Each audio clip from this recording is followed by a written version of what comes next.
तुम लोगों ने पिछले एपिसोड में देखा था कि बुढ़ो ने कह दिया था कि मरू, मुझे मौत का नंगा नाच देखना है, इसलिए जो सामने है उसे पील दो। I don't care about it, बस खुतले आम देखना चाहिए मुझे। इसीलिए कंपटीशन में अफरा तफरी का माहौल था और हर कोई एक दूसरे के ऊपर अटैक कर रहा था, और जो अटैक करने के लिए नहीं थे वो ऑफ कोर्स मर रहे थे और छुप के बैठे थे। और इस सुनहरे अवसर पे यहाँ पे बिहान भी जियांग के ऊपर हाथ साफ कर देता है, लेकिन उससे पहले यहाँ पे टांगिन आ जाती है जो उसे अपने साथ लेके जाती है, ये कहते हुए कि पहले हमें वुसांग को निपटाना है, जिसके बाद छोटे मोटे लोगों को देखेंगे। ये साला कीड़ा है। हालांकि हमें पता है कि वो टैंग जिन के लिए है। खुशी आ जाती है चेहरे पे, कितना हरामी हूँ मैं। पसंदीदा औरत के बारे में सुन के ही मूड एकदम खुश हो जाता है। खैर वो टैंग जिन की भतीजी थी, इसीलिए वो यहाँ पे जियांग की मदद कर रहे थे, क्योंकि टैंग जिन ने पर्सनली उससे कहा था कि तुम्हें जियांग का ख्याल रखना है। तो टैंग जिन ने अपना वादा पूरा किया और उसने जियांग को यहाँ पे बचा लिया। और ये भी एपिसोड खत्म हो चुका था। इसके बाद हम लोग देखते हैं कि बिहान के पास यहाँ पे एक सर्वेंट आता है जो कि sixth transfer vulnerable descendant of Huayang छो का डिसाइबल था, और वो यहाँ पे फ्लैग लेके आया था सिर्फ बिहान के लिए। वफादारी देख लो तुम इनकी। बाय द वे इसके जो फादर है वो यहाँ पे बिहान के ग्रैंडफादर की सबऑर्डिनेट है, इसलिए वो यहाँ पे अपनी वफादारी दिखा रहा है। हालांकि बिहान मना कर देता है, ये कहते हुए झंडे में क्या करूंगा भाई, कहाँ गाड़ूंगा मैंने, मेरे लिए कुछ और करो।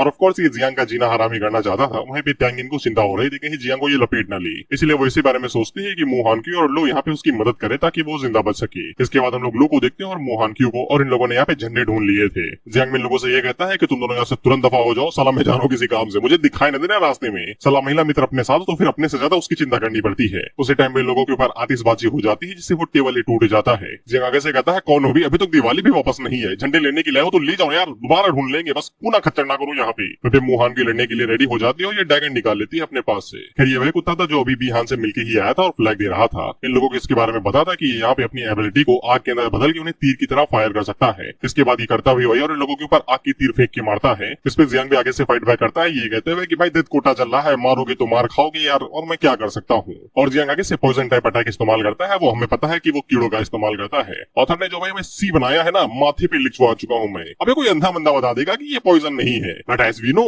आंखें बंद करके देखो इसे। जियांग ने जो पॉइजन अटैक किया था इससे मर गया ये, छोड़ो। वह जैसे ये धमाका होता है तो वहाँ के आसपास लोग भागते हुए कहते हैं कि साला कहीं भी जाए कोई ना कोई हमारे मुंडे के अंदर घुसा ही रहता है, कहाँ जाए हम। हम लोग बुढ़ो और गुआंग को देखते हैं जो कि कैमरा से ये सब कुछ देख रहे थे, और इन लोगों ने भी भाई यहाँ पे इंडियन जुडिशरी की तरह आंखों पे काला कपड़ा बांध रखा है। इन्हें भी नहीं दिखाई दे रहा कि वो साला इन कीड़ों का इस्तेमाल कर रहा है पॉइजन की जगह पे। इन्हें ऐसा ही लगता है कि ये हिडन पॉइजन टाइप प्रोफेशन है। खैर बुढ़ो यहाँ पे गुआंग से कहता है कि जाओ और जाके कुछ स्पेस टाइप ग्रेड मास्टर्स को यहाँ पे लेके आओ, ताकि इमरजेंसी के जरिए हम लोग उसको यहाँ पे टेलीपोर्ट कर सके, नहीं तो ये साले एक दूसरे को मारते ही रहेंगे। इस पे गुआंग भी भागते हुए कहता है कि जल्दी लेके आता हूँ, क्या पता है बुढ़ो का मन बदल जाए। अगर ऐसे ही चलता रहा तो फिर कई सारे लोग अपनी जान से हाथ धो बैठेंगे। लेकिन उसी टाइम पे बुढ़ो गुआंग को दोबारा रोक लेते हैं, तो उसे लगता है कि ये दोबारा अपना मन बदल लेगा। साला बुढ़ापे में यही होता है, कभी भी मन बदल जाता है। और आपस में खून खराबा कम नहीं था तो फिर बुढ़ो आगे से कहते हैं कि फ्लैग के पास थर्ड रैंक टॉप टायर बीस्टों को छोड़ दो, जब भी कोई झंडा लेने के लिए जाएगा तो वो आपस में ही मर जाएंगे। बाय द वे ये मुंह बढ़िया था, क्योंकि अगर आसपास बीस्ट रहेंगे झंडे के पास में तो फिर जो पावरफुल जीनियसेस है वो यहाँ पे नॉर्मल को नहीं मारेंगे। इसके बाद हम लोग दोबारा गैंग बैंग को देखते हैं, जहाँ पे इन तीनों ने वो को दोबारा घेर लिया था। फिर वो इन लोगों से साफ कह देता है कि 3 बार बोल चुका हूँ कि मेरे पीछे ना आओ, नहीं मार सकते तुम मुझे। अगर मेरी मुंडी सटा के मैं तो तुम तीनों के सर आपस में लड़ा दूंगा और तीनों के सर पे गुल्लू निकल आएगा, फिर तीनों तुम अपने अपने बाप की औलाद कहलाओगे। जाओ जाके झंडे इकट्ठा करो ना, काहे मेरे पीछे पड़े हो यार, चैन से जी लेने दो मुझे। इस पे बिहान आगे से कहता है ना ना ना ना, हम तो और के सबसे पहले मर गए। लेकिन उसी टाइम पे यहाँ पे अनाउंस किया जाता है कि जियांग जन ने किसी को मार दिया है, वही जो आग की तीर चला रहा था। इस पे ये सभी हैरान हो जाते हैं कि फर्स्ट किल यहाँ पे जियांग ने किया है। फिर बिहान को समझ में आ जाता है कि जियांग इतना भी कमजोर नहीं जितना उसे लगता है। मतलब आग का तीर चलाने वाला कमजोर था, लेकिन इसके बावजूद उसकी एबिलिटीज इतनी तो कम नहीं थी कि वो इतनी जल्दी मारा जाए। फिर टैंगिन को भी यकीन हो जाता है कि जियांग उससे ज्यादा स्ट्रॉन्ग है, क्योंकि वो भी यहाँ पे योंग को इतनी जल्दी नहीं मार सकती है। फिर बीफेंग आगे से कहता है ऐसा लगता है कि वुसांग के बाद में उसकी भी फील्डिंग सेट करनी पड़ेगी। इस पे वुसांग आगे से कहता है वाओ, एक और बंदा निकल आया भाई, अब तो इससे भी मुलाकात करनी पड़ेगी मुकालात के साथ में। अभी लोग चौथी बार में अपना गैंग बैंग शुरू कर पाते कि इससे पहले इनके पास दोबारा नोटिफिकेशन आता है और उन्हें बताया जाता है कि 10 यहाँ पे थर्ड रैंक बीस्टो को छोड़ दिया गया है और उनके ऊपर यहाँ पे फ्लैग लगे हुए हैं। अगर तुम उन्हें मार के उनकी बॉडी से फ्लैग ले लेते हो तो फिर तुम्हें एक्स्ट्रा रिवॉर्ड मिलेगा। और अगर तुम्हें याद हो तो ये पूरा कॉम्पिटिशन यहाँ पे रिवॉर्ड्स के लिए ही हो रहा है, बेसिकली रिसोर्स बांटते हैं ये। तो फिर अगले सीन में ये तीनों यहाँ से कट लेते हैं, क्योंकि रिसोर्स ज्यादा जरूरी है किसी की फील्डिंग सेट करने से भी ज्यादा। वुसांग आगे से कहता है कि ये बुढ़ो साला मुझे चैन से लड़ने भी नहीं देगा। वह जो रिवॉर्ड यहाँ पे मॉन्स्टर को मारने के बदले में दिए जा रहे थे वो काफी ज्यादा अच्छे थे, इसलिए जियांग भी 1-2 मॉन्स्टर मार के यहाँ पे रिवॉर्ड लेना चाहता था। अब इनकी किस्मत काफी ज्यादा अच्छी थी, तो फिर उसी टाइम पे एक मॉन्स्टर भी इनके पास आ जाता है और प्लस में वो पहले से ही पॉइजन था और बेचारा नशे में था, इसलिए झूम रहा था झूम बराबर कहते हुए। ऑफकोर्स जब मुंह में ही लड्डू रखा हो तो फिर चबाएगा कौन नहीं, इसीलिए जियांग भी अटैक करने के लिए आगे बढ़ता है, लेकिन उससे पहले ही कोई उस मॉन्स्टर के ऊपर अटैक करता है और किल चुरा लेता है। ये अटैक करने वाला बिहान था और बिहान ने इस मॉन्स्टर को पहले ही पैरालाइज कर दिया था। और वो जियांग से कहता है कि यार मेरे भाई को भी मारते हो, मेरे चेले को भी मारते हो और साला मेरा ड्रैगन भी मारते हो, ये तो गलत बात है ना, ट्रिपल किल थोड़ी ना दूंगा मैं। इस पे जियांग आगे से हमला करते हुए कहता है जाओ यार। लेकिन बिहान का जो विंड शॉट स्लैश था वो इतना ज्यादा पावरफुल था कि वो यहाँ पे जियांग के पॉइजन को भी काट देता है। और वो जियांग से कहता है मुझे पता था कि यहाँ पे पॉइजन टाइप से निपटना काफी ज्यादा टफ होता है, लेकिन मेरी शॉट के सामने कुछ भी नहीं टिक पाता। लेकिन जियांग भाई वो आगे से पॉइजन मिस्ट का इस्तेमाल करते हुए यहाँ पे पॉइजन मिस्ट ड्रैगन बना लेता है। इससे वो बिहान के ऊपर हमला करने की कोशिश करता है, तो बिहान भी आगे से अपनी शॉट एनर्जी को इकट्ठा करता है और आगे से forbidden technique azure lotus shot immortal technique का इस्तेमाल करता है और वहाँ पे बहुत बड़े लोटस को बना देता है, यानी कि कमल को, जो पूरी की पूरी शॉट एनर्जी से बना हुआ था और वो पूरे एरिया को यहाँ पे ब्लॉक कर रहा था और साथ में जियांग के विजन को भी। लेकिन जियांग के लिए सुनहरा अवसर की तरह था, क्योंकि अगर विजन ब्लॉक हो जाएगा तो फिर किसी को कुछ पता ही नहीं चलेगा। और उसी शॉट एनर्जी के नीचे हम लोग नाइन को देखते हैं, जो कि शॉट एनर्जी पे ले जा रहे थे। ये कहते हुए ये मंद मोहक खुशबू पेट में गुड़गुड़ कर देती है। फिर जियांग उसे कहता है गुड़गुड़ वाली जल्दी से इसे पी लो, जिसके बाद मेरी मदद करना इस महामुहिम को हराने में। और जब नाइन यहाँ पे आधे से ज्यादा शॉट एनर्जी को खा लेती है तो वो शॉट एनर्जी अपने आप में ही ब्लास्ट हो जाती है और उसका ब्लैक लैस यहाँ पे बिहान को झेलना पड़ता है। खाया पिया कुछ नहीं, गिलास तोड़ा आठाना। फिर वो जियांग से पूछता है कि तुम्हारे पॉइजन में शॉट एनर्जी को कैसे डिस्ट्रॉय कर सकता है। इसके बाद वो आगे से दोबारा शॉट जेड का इस्तेमाल करता है, बेसिकली जेड प्रोटेक्शन जो उसके भाई ने भी किया था। और ये भी आगे से अपने भाई की तरह ही लाइन पे ले जा रहा था कि इसे चीर के दिखाओ, तुम्हारा पॉइजन कुछ नहीं कर पाएगा।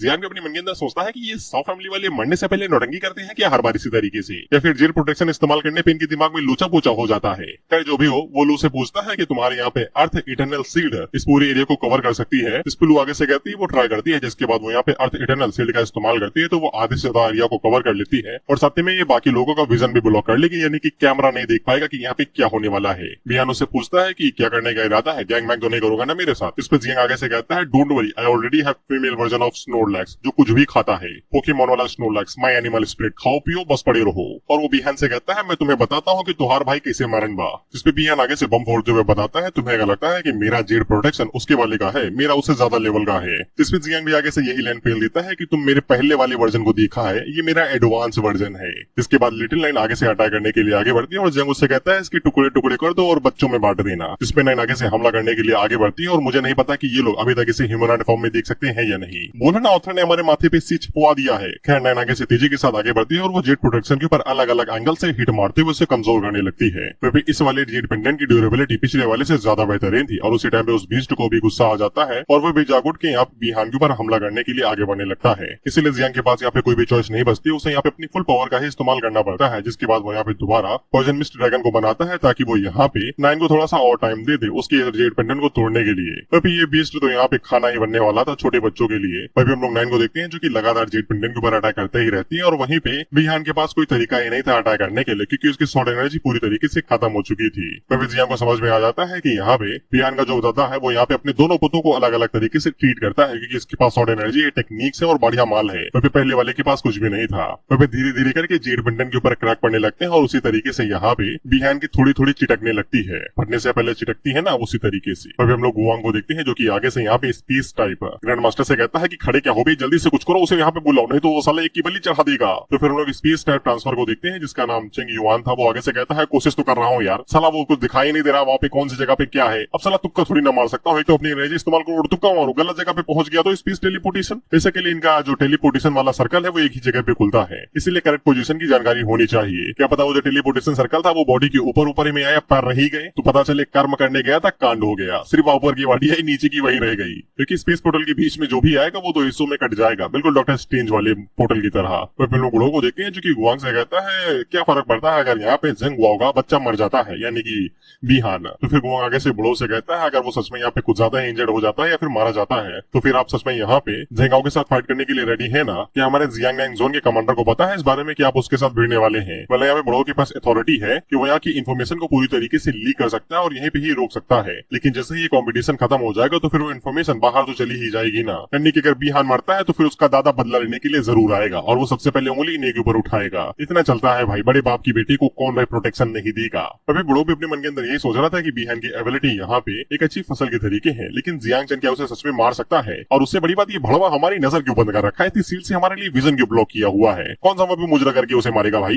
इधर हम लोग जियांग को देखते हैं जिसने उस बीस्ट को मार दिया था, अब खाना खजाना चालू था। दूसरी तरफ नाइन ने यहाँ पे जेड पेंडेंट को आधे से ज्यादा पूरी तरीके से डिस्ट्रॉय कर दिया था, बस सिर्फ 20% ही बचा था। फिर जियांग को जब लगी रहा था कि वो बिहान का किस्सा खत्म ही कर देगा तो फिर उसी टाइम पे बुढ़ो टेलीपैथी के जरिए जियांग से कहते हैं कि जल्दी वहां से भाग जाओ, क्योंकि स्पेस टाइप ग्रैंड मास्टर वहां पे बिहान को बचाने के लिए आ रहा है। बेसिकली बुढ़ो को अंदाजा लग चुका था कि जियांग कुछ ऐसा इस्तेमाल कर रहा है जो वो सबको नहीं दिखाना चाहता, इसलिए उसने यहाँ पे विजन को ब्लॉक किया था। जियांग को सब कुछ समझ में आ जाता है कि उसे यहाँ पे बोरिया बिस्तर बांधना पड़ेगा, नहीं तो उसका भांडा फूट जाएगा। इसलिए वो जल्दी से नाइन को अपने पास बुलाता है और उसे यहाँ पे बिहान की बिल्कुल भी चिंता नहीं थी। दरअसल वो यहाँ पे अपने इंसेक्ट को भेज के सिर्फ डिस्ट्रक्ट का इस्तेमाल करके बिहान को मार सकता है बिना किसी दिक्कत के। इसके बाद हम लोग देखते हैं कि बिहान के पास में 2-3 कीड़े जाते हैं और वो आगे से सेल्फ डिस्ट्रक्ट का इस्तेमाल करते हैं और वहाँ पे गड़ाम से एकदम धमाका होता है। वो धमाका तो एकदम भयंकर था, एकदम धुआं धुआं हो जाता है, लेकिन बिहान नहीं मरा था। तो क्योंकि space time grand master and मौके पे बिहान को बचा ले जाता है, लेकिन उसका निशाना पक्का चुक गया था क्योंकि उसका हाथ यही रह जाता है। पता नहीं बेचारा बिहान अब हिलाएगा कैसे, हाथ तो यही रह गया। खैर बिहान के साथ साथ यहाँ पे 3 झंडे और उसकी शॉट भी रह गई थी और ये तीनों एकदम कड़क माल है क्योंकि इनसे रिवॉर्ड मिल सकता है। जिएगा कैसे कहता है, बच गया साला।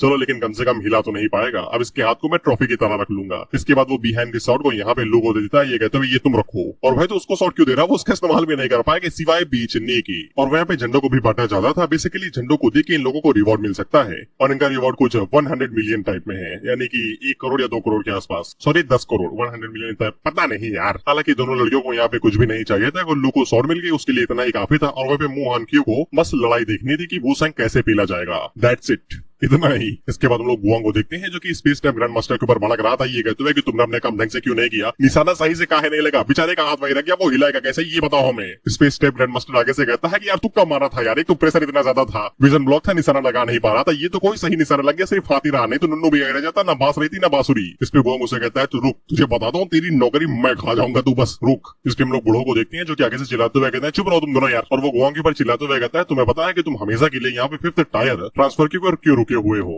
जो 5th ट्रांसफर बता रहे एक तरीके से स्टेज जिससे कल्टीवेशन के अंदर की कंडीशन होता है इस तरीके से, बाकी लेवल लेयर्स की तरह है। 10 पे एक स्टेज पे आएगी, 20 पे सेकंड स्टेज आएगी और इसी तरीके से 30 पे थर्ड ट्रांसफर होगा इस तरीके से। अभी तक इतना ही समझ में आया, बाकी ऑथर तुम्हारे माथे पे सीच हुआ ही चुका है। फिर बड़ो यहाँ पे गुआंग से कहता है कि तुम इस 5th ट्रांसफर पे सिर्फ इसीलिए रुके हुए हो क्योंकि तुम बड़े और पावरफुल लोगों से फेवर से लेते हो और तुम्हारे अंदर सेल्फ कॉन्फिडेंस नहीं है। जब तुमने अभी कहा कि यहाँ पे अगर हम लोग बिहान को नहीं बचाते और उसे मरने के लिए छोड़ देते हैं तो फिर जेंग गाओ यहाँ पे एक वॉर शुरू कर सकता है। मैंने इस बात पे तब कोई जवाब नहीं दिया, लेकिन अब मैं तुम्हें बता देता हूँ अगर ऐसा कुछ होता है तो मैं कॉन्सिक्वेंसेस का सामना करने के लिए रेडी हूँ और बैटलफील्ड में मरने तक को रेडी हूँ। और ये बात बैटलफील्ड की, तो फिर बैटलफील्ड में कोई भी मर सकता है, कोई भी, एक 9th ट्रांसफर लेवल का बूढ़ी भी कोई भी मर सकता है। क्या उसके सामने बिहान की कोई औकात है? लेकिन गुआंग अभी भी यहाँ पे इसी बात पे अड़ा हुआ था कि जेंग गाओ कुछ कर सकता है, लेकिन ब्रो उसे कहता है बाहर में जा यार, तुम इतना समझाया तुम्हें समझ में नहीं आ रहा है। जो भी इन्फॉर्मेशन है वो अंदर ही रहनी चाहिए और ये मैच कल सुबह 6 बजे खत्म हो जाना चाहिए। मैं जियांग हेडक्वार्टर जा रहा हूँ किसी काम से। वहीं पे लोग बिहान को देखते हैं जिसे मैच से एलिमिनेट कर दिया गया था और एलिमिनेट करने का क्रेडिट जियांग के पास जाता है। वहीं पे सभी लोग हैरान होते हैं कि जेंग गाओ का बेटा यहाँ पे पील दिया गया, सॉरी ग्रैंडसन। इसके बाद लोग टैंगिंग और बाईफांग को देखते हैं जो कि सुअर मारने में बिजी थे और इनको भी जैसे ही पता चलता है कि जियांग ने अकेले यहाँ पे बिहान को हरा दिया है तो ये भी हैरान हो जाते हैं। वहीं पे हम लोग वूसांग को देखते हैं जो कि आगे से कहता है वाओ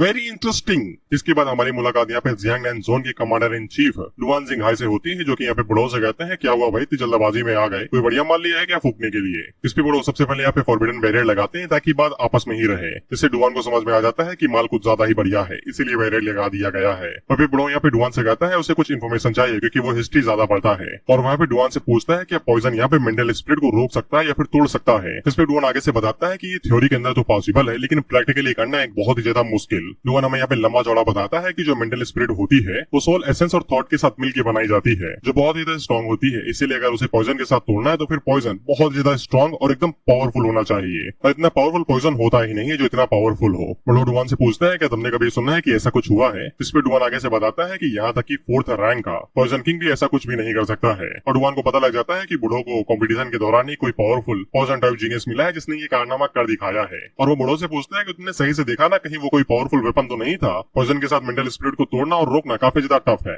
बुढ़ो आगे से कोई भी जवाब नहीं दे रहे थे तो फिर यहाँ पे डुआन आगे से कहता है कि तुमने कॉम्पिटिशन के दौरान में जो आग मुती ना कि मुझे मौत का नंगा नाच देखना है, खून की नदियां देखनी है, मैंने यहाँ पे कुछ नहीं कहा रिस्पेक्ट की वजह से, कम अब तो सच बता दो। इस पे बूढ़ो आगे से एक और सवाल पूछते हैं कि ऐसा हो सकता है कि पॉइजन के पास खुद की सोचने की शक्ति हो। इस पे डुआन आगे से कहता है माल फूका है ना तुमने, गांजा और गुलाब जामुन एक साथ लपेटा है ना तुमने, तभी इतना ज्यादा बोल रहे हो तुम। और डुआन आगे से बताता है कि ऐसा नामुमकिन है सिर्फ तब तक जब तक पॉइजन सिर्फ दिखावा ना हो, यानी कि डिस्गाइसिंग, यानी कि दिखावा भेष बदलना। इस पे इन दोनों को एक चीज क्लियर होती है, वो लोग आगे से कहते हैं कि सच में ये बात है क्या। तो डुआन आगे से कहता है हाँ मैं भी यही सोच रहा हूँ। और दोनों आगे से बताते हैं ऐसा लगता है कि हम लोग यहाँ पे 0 रिकॉर्ड को थोड़ा सा पास आ चुके हैं। सिर्फ 9 मियास्मा विंग्स ही एक ऐसा कैस्ट्रोफिक इंसेक्ट है जो कि यहाँ पे खुद को पॉइजन मिस्ट के अंदर बदल सकता है। 9 मियास्मा विंग्स यहाँ पे अबायस के अंदर पैदा होते हैं, एकदम गहराई के अंदर, अंधेरे के अंदर, और यही एपोकलिप्स की वजह बनते हैं और दुनिया को डिस्ट्रॉय करते हैं। बड़ो आगे से एकदम सीरियस हो जाते हैं। 9 मियास्मा विंग्स के बारे में सुन के उन्हें ऐसा ही लगता है कि ईच एंड क्लैमिटी इन्हीं की सर पे आ गिरी है। हालांकि डुआन आगे से कहता है चिल ब्रो, फट गई क्या तुम्हारी? ऐसे कीड़े काफी टाइम पहले एक्सटिंक्ट हो चुके हैं, अब उनका इस दुनिया में होना नामुमकिन सा ही है। इस पे बुढ़ो आगे से कहता है साले ने सिंडी लगा दी, जिसके बाद वो तुरंत यहाँ से चला जाता है। ये कहते हुए सब कुछ यहाँ पे खत्म हो चुका है, मुझे जो जानना था मैं जान चुका हूँ। डुआन आगे से कहता है कम से कम उस कीड़े के बारे में बता दो जिसके बारे में तुम इन्वेस्टिगेट कर रहे थे, कहीं तुम्हें पावरफुल टेला वेला मिल गया क्या? इसके बाद बुढ़ो अपनी स्पेस के अंदर आ जाते हैं जहाँ पे वो जियांग के बारे में ही सोच रहे थे कि जियांग का डिवाइन रैंक टैलेंट इतना काफी है कि वो उसे यहाँ पे हंटिंग लिस्ट के टॉप पे ले जा सके, लेकिन इसके बावजूद उसके पास कुछ फॉरबिडन पावर्स भी हैं जो कि उसका सर धड़ से मुंडवा सकती हैं इस डाजिया रीजन के अंदर। और हमें पता चलता है कि बुढ़ो के पास जो 2 डिसाइपल थे उनमें से एक जियांग था, और जियांग ने पर्सनल रिक्वेस्ट की थी बुढ़ो से कि वो जियांग का ख्याल रखे, और अगर वो जियांग को अपना तीसरा डिसाइपल बना लेते हैं ये और भी ज्यादा बढ़िया रहेगा। बुढ़ो आगे से कहते हैं साला हरामी जियांग साले को डिसाइपल का बना लिया, उसने मेरे सर में मुतना शुरू कर दिया है, आए दिन देखो परेशानी खड़ी करते रहता है, अभी ये लाद दी, साला फॉरबिडन पावर कहाँ से झेलूं मैं ये सब कुछ? खैर जो भी हो, वादा किया है तो निभाना पड़ेगा ही। इसके बाद वो आगे से एक मैसेज निकालते हैं और उसे अपनी दूसरी डिसाइपल की तरफ सेंड कर देते हैं, क्योंकि उन्हें जियांग को प्रोटेक्ट करना ही है, क्योंकि वो जबान दे चुके हैं। खैर इनकी दूसरी डिसाइपल फीमेल थी जिसका नाम होंग याओ था। मैसेज के अंदर यहाँ पे बुढ़ो ने होंग याओ से यही कहा था कि तुम्हें यहाँ पे रूइन नंबर 0 पे जाना है और वहाँ पे इन्वेस्टिगेट करना है 9 मियास्मा विंग्स को लेके। ये तुम्हारी जूनियर की सेफ्टी के लिए, इसलिए कोई भी गलती ना करना। दरअसल वो कंफर्म करना चाहते हैं कि जियांग के पास जो फॉरबिडन पावर है कहीं वो 9 मियास्मा विंग के साथ रिलेटेड तो नहीं है, क्योंकि ऐसी फॉरबिडन पावर ज्यादातर होस्ट के ऊपर हावी हो जाती है, जिससे बहुत बड़ी क्लैमिटी आ जाती है और दुनिया का सर्वनाश कर देती है। इसके बाद वो गुआंग के पास आ जाते हैं जहाँ पे सब कुछ तो खत्म हो चुका था, अब सिर्फ एक ही बेस्ट बाकी था, जिसके बाद ही पूरा कंपटीशन यहीं पे ही खत्म हो जाएगा। तभी वाईफाई और टैंग इन दोनों एक साथ काम करें उस बचे हुए बेस्ट को मारने के लिए। तभी वुसेंग ने 3 बेस्टों को अकेले उन तीनों को निपटा दिया। बड़ो यहाँ पे जियांग के बारे में पूछते हैं तो गुआंग आगे से बताता है कि उसने 2 मार दिए हैं और तीसरा हम लोग अब रिलीज करने वाले हैं, सॉरी नवा रिलीज करने वाले हैं। इसके बाद हम लोग नवे बेस्ट को देखते हैं जो की जियांग के ग्रुप की तरफ ही आगे बढ़ा, तो जियांग आगे से बच्चों को रिलीज करता है जो की इस बेस्ट को आगे से खाने लगते हैं। और हम लोग 9 को देखते हैं, ये मौज काट रही है पूरी तरीके से खाना दबा के मिल रहा है। खैर 9 जैसे उस बीस्ट को मार के खा जाती है तो फिर उसका लेवल अप हो जाता है, वो 21 से 22 पे आ जाती है। लेकिन उसी टाइम पे उन लोगों को साइड से बहुत ज्यादा पावरफुल एनर्जी महसूस होती है, तो लोग आगे से अपनी अर्थ सील्ड का इस्तेमाल करती है उस पंच को ब्लॉक करने के लिए, लेकिन फोर्स इतनी ज्यादा थी कि उसकी सील टूट जाती है और दोनों लड़कियां पीछे हवा में जा गिरती हैं। जियांग आगे से अपनी मिस्ट का इस्तेमाल करता है उस पंच की फोर्स को ब्लॉक करने के लिए, लेकिन वो उसे ब्लॉक नहीं कर पाता है और पीछे गिर जाता है। तो फिर पॉइजन आगे से फोर्स को एब्जॉर्ब कर लेता है और धमाका वमाका नहीं होता है। वुसेंग यहाँ पे जियांग से कहता है कि तुमने मेरे पंच को ब्लॉक कर लिया और उसकी पावर को भी खा गए, कोई डाउट नहीं है सभी लोग यहाँ पे तुम्हें पॉइजन डीमन जियांग चेंज बुला रहे हैं। जियांग भी उसकी पंच की तारीफ करता है और उससे पूछता है कि बिस्ट चुराने के लिए आए हो क्या? वुसेंग आगे से कहता है उसका क्या करूंगा भाई, उसे तो तुमने पहले ही जहर दे दिया है, उसके बचे हुए खोखले का मैं क्या करूंगा, चाट डालूंगा। जियांग उसे पूछता है तो फिर गुइयां छिलने के लिए आए हो क्या, बताओ ना किस काम से आए हो।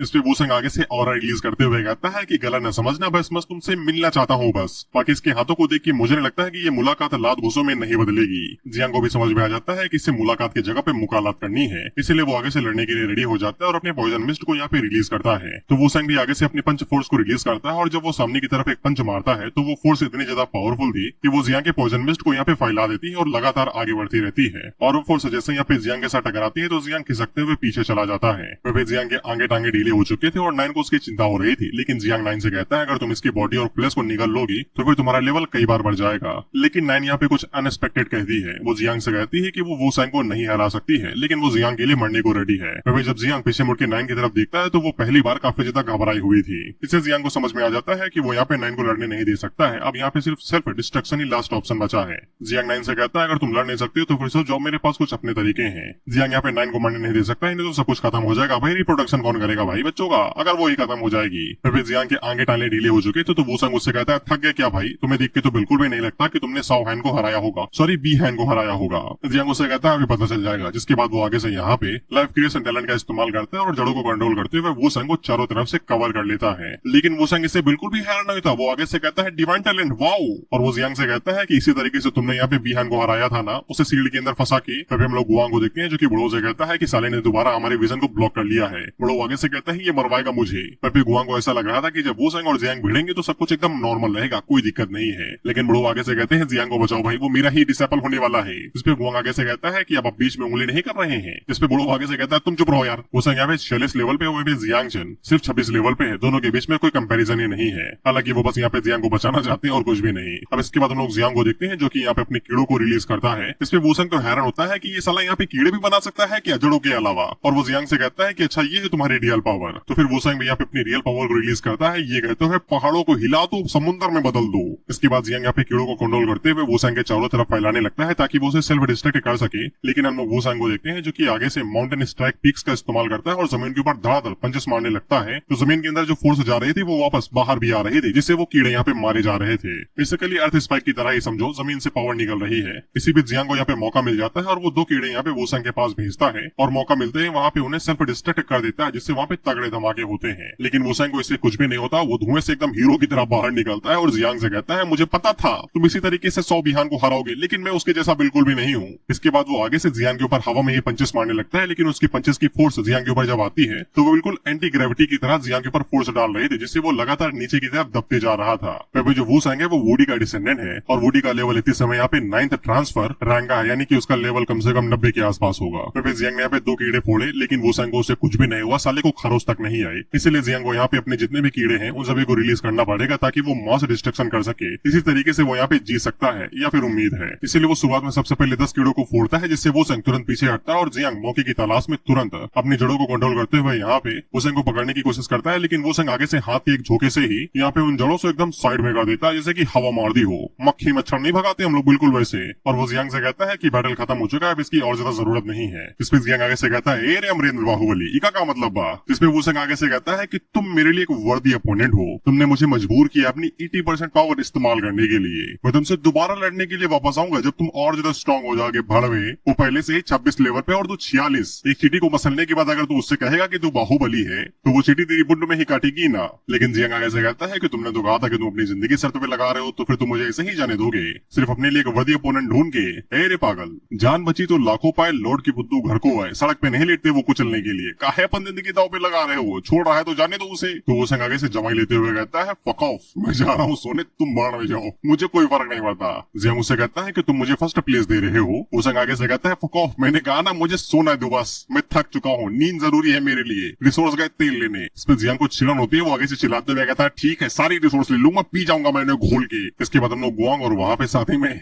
स्पेस टाइप वाले ग्रैंड मास्टर को देखते हैं, जो कि दोबारा बचाने के लिए गया था लेकिन वापस आ गया सिर्फ पॉइजन लेके। अब ये दिन नशे में घूमेगा। वह भी बुढ़ो यहाँ पे वूसेंग की तारीफ कर रहे थे कि वो वुडी का डिसेंडेंट है, इसीलिए साला इतना पावरफुल है। लेकिन साला इतना ज्यादा पावरफुल होने के बावजूद दादागिरी दिखाता है, छोटे छोटे लेवल वाले बंदों को पेटला है ये। इसके बाद वो लोग जियांग के लिए यहाँ पे 10वां बीस्ट रिलीज करते हैं, तो जियांग पलक झपकते ही उसे मार गिराता भी है। इसके बाद हम लोग होंगियाओ को देखते हैं, जो कि वुडो की फर्स्ट डिसाइपल है, जियांग दूसरा है। सॉरी, गलत इन्फॉर्मेशन के लिए। खैर वो नंबर 0 रियून के अंदर आई थी और ये जगह एक तरीके से नाइटमेयर ही है। यहाँ पे ऐसा कोई बंदा नहीं है जिसका लेवल यहाँ पे 60 से नीचे ना हो। तो सिस्टर होंगियाओ का लेवल है वो 7th ट्रांसफर है, यानी कि 70 के आसपास होगा इनका लेवल। और वो जियांग के लिए यहाँ पे सारी चीजें। इसके बाद वो अपने सामने आने वाली हर किसी ज़ॉम्बी को मारते हुए आगे बढ़ने लगती हैं और उन सभी मॉन्स्टर्स को मारते मारते वो आगे बढ़ती हैं। तो फिर उनकी मुलाकात एक स्टोन टैबलेट से होती है, जिसके अंदर से एक अजीब सा ऑरा बाहर निकल रहा था। और ये पत्थर यहाँ पे कई सौ सालों से पड़ा हुआ है, लेकिन इसके बावजूद ऑरा अभी तक निकल रहा है। दरअसल ये एक कोई नॉर्मल सा स्टोन नहीं, डेटाबेस स्टोन था। बेसिकली SSD या फिर स्टोरेज समझ लो यार। होंगियाओ आगे से डिवाइन सेंस का इस्तेमाल करते हुए इसको एक्टिवेट करती है, तो फिर उसे यहाँ पे एशियंट रेड इंसेक्ट्स की जितनी भी इन्फॉर्मेशन होती है वो सभी मिल जाती है। और उन्हीं में से उसे यहाँ पे 9 मियास ऑफ विंग्स इंसेक्ट के बारे में भी इन्फॉर्मेशन मिल जाती है। इन क्रीचर्स के बारे में बताया जाता है तो ये 9 हेल्स के एकदम एक्सट्रीम लैंड के अंदर पैदा होते हैं और उन्होंने यहाँ पे इंसानियत के लिए चौथी बार कयामत लाई थी, जो कि 1400 में हुआ होगा। और ये कयामत इतनी ज्यादा बड़ी थी कि इंसानियत बस मिट ही गई थी, बस बच गई कैसे तैसे। चूहे जो हैं, हम सर्वाइवल के लिए कुछ भी कर सकते हैं। हम इनके बारे में और बताया जाता है कि इनकी बॉडी यहाँ पे पर्पल और ब्लैक होती है, इनके पास 9 पंख होते हैं पीठ पे, और इनके पास फ्लाइंग टेरिटरी पॉइजन भी होता है, जिसको वो ट्रांसफॉर्म करके यहाँ पे पर्पल मियास्मो में बदल सकते हैं। और ये पॉइजन किसी भी चीज को तोड़ सकता है, किसी भी चीज को, चाहे वो मेंटल स्पिरिट हो या फिर स्पेस स्पिरिट ही क्यों ना हो या फिर स्पेस डायमेंशन ही क्यों ना हो। जिसे होंगियाओ को समझ में आ जाता है कि जियांग यहाँ पे फॉरबिडन एग्जिस्टेंस लेके घूम रहा है, बेसिकली 9 मियास्मा विंग्स इंसेक्ट को और उनकी मदर क्वीन को। इसके बाद हम लोग जियांग पे आ जाते हैं और उसने यहाँ पे 10वें मॉन्स्टर को भी मार गिराया था और ऊपर से लोगों के पास झंडे भी इकट्ठा हो गए थे, जिसकी मदद से ये लोग फर्स्ट पोजीशन काफी इजीली पा सकते थे। हम लोग वाईफेंग को देखते हैं और इससे यही लग रहा था कि वूसेंग यहाँ पे फर्स्ट पोजीशन होल्ड करेगा, लेकिन जब आगे से नोटिफिकेशन बताया जाता है कि एग्जामिनेशन पूरा हो चुका है, 3 मिनट के अंदर इस जगह को छोड़ के बाहर निकल जाओ नहीं तो मारे जाओगे।